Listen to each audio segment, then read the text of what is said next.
Messieurs, je vois quand même 3 armes d'as du côté des Carcassonnais. Il faut dire que c'est une de leurs armes favorites, que ce soit la bouge, la barbiche ou la hache à deux mains. Alors, une différence des gabarits assez musclés, on peut voir de part et d'autre de la lisse. Un combat qui s'annonce compliqué. D'habitude, les Carcassonnais ont l'habitude vraiment de virevolter dans la liste, de courir partout. Ah, leur runner essaie justement de... Oh, 2 combattants carcassonnais passent derrière la liste, mais derrière l'équipe adverse. Mais le capitaine Bastien de la confrérie doucement et revient en arrière pour... Oh, il profite de l'opportunité. Il s'empêche son adversaire qui se fait agripper le casque. Oh, c'est une véritable lasagne de combattants. C'est une queue de l'eau de violence, mesdames et messieurs. Pour le moment, des combattants de la confrérie des loups a été envoyé au sol. Avantage de 1 pour Carcassonne. Très belle carte, c'est la force. Oui, mais quel tampon, mesdames et messieurs, c'est incroyable. Son adversaire ne s'y attendait pas. En plus, c'est un acier qui est envoyé au sol. Ouh, l'un des combattants de la confrérie a perdu son arme, il doit se rééquiper. Est-ce que c'était... Je rappelle, c'est le passeur d'armes qui doit donner l'arme, pas les remplaçants. La confrérie des loups. Sinon c'est un coup à prendre un carton jaune général. Vous avez de la chance. Alors c'est continu. Alors les combattants s'affrontent. Les Carcassonnais sont bloqués à la lisse. Ils essaient de se dégager. Ils y arrivent. Avantage de 2 pour la en compliqué pour la confrérie des loups. Les aciers s'en donnent à cœur joie avec leur hache à deux mains, mais ça ne suffit pas. Ça manque d'impact et de puissance. Allez, viens les gens. La confrérie des loups c'est de désorganiser la ligne adverse pour justement isoler les combattants restants pour les envoyer au sol. Il n'y a pas qu'il arrive. Le capitaine des loups est en train de se faire attaquer par 2 ennemis et il en a cure.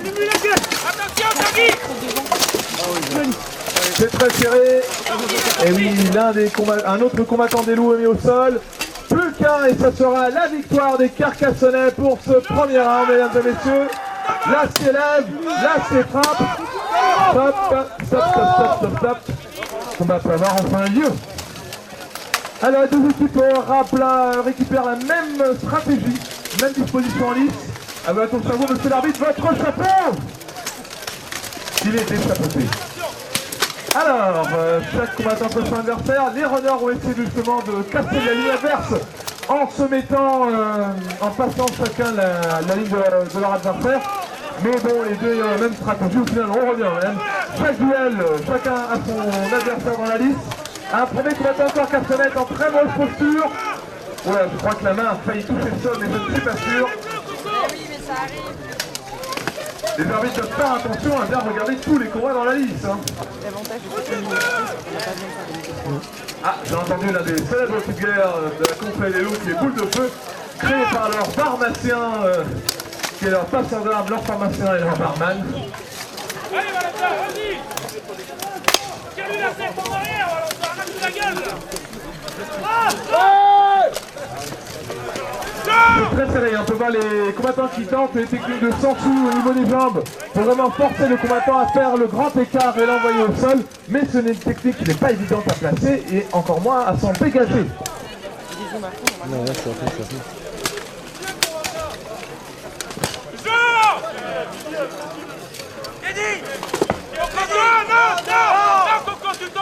Je vois un des Carcassonnais qui est au sol, avantage de 1, deuxième Carcassonnais au sol.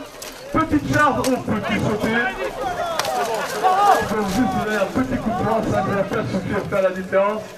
Ça a manqué l'impact. Allez Valentin, tu résistes Valentin. Allez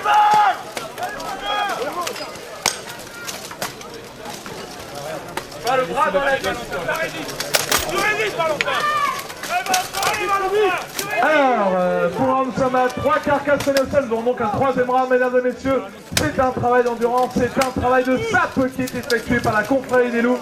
Ils savent travailler en équipe, ils sont 5 contre 2, ils sont 5 contre 1. C'est donc la fin. Ah pardon, United Rider. United Rider qui est présent pour s'assurer qu'il n'y ait pas de bêtises commises. Et bien sûr nos secouristes du centre français de secourisme, voilà, qui sont présents pour soigner les petits comme les grands bobos. Et on espère qu'on n'aura pas besoin d'eux ce week-end. Allez Carcassonne. Allez, c'est reparti pour ce troisième round. Là, on tente, on voit des stratégies, hein. Ça passe derrière la liste. L'arbitre, attention à vous. Il va falloir mettre un lacet sur ce chapeau, monsieur le KM. Va aider Romain, va aider Romain. Alors, ça travaille en équipe.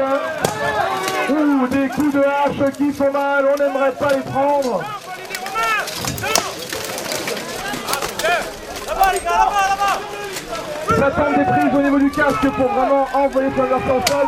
Petite carte. Ah, c'est dommage, c'est manqué. Alors, il arrive à saisir son adversaire, mais ce dernier se rattrape à la liste in extremis et se dégage de son opposant. C'est très serré, c'est difficile. Ça lutte, chaque combattant refoule le poids, le coup de hache. J'aurais pas voulu le bras. Double crotte en jambe, le combattant Carcassonne finit au sol. Allez, donnez-le par un dos, ça sert à rien. Allez, tiens-le, Victor. Victor, accroche-le. C'est très serré, hein, malgré le net désavantage. L'infériorité numérique contre Victime Carcassonne. Il ne faut pas, mesdames et messieurs, il ne faut pas les encourager. À moins que vous soyez par la contrée de nous. Allez, Victor, va l'aider. Reviens-le, retuez-le. Fais-le, il ne reviendra pas.